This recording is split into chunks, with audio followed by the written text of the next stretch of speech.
Gross.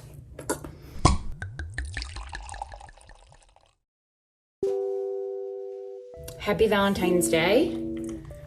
To be honest, Puggsy and I are not fans of Valentine's Day. And since we're both single, unable to mingle, we're doing a Galentine's Day at home. We started with manicures. You didn't actually get one. Then we did vision boards.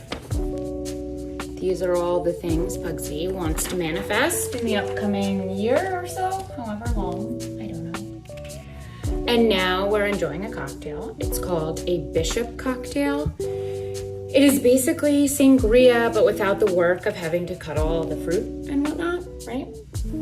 So you take 3 ounces of a light dry rum, 1 ounce of a fruity light red wine, a teaspoon of simple syrup, the juice of half a lime,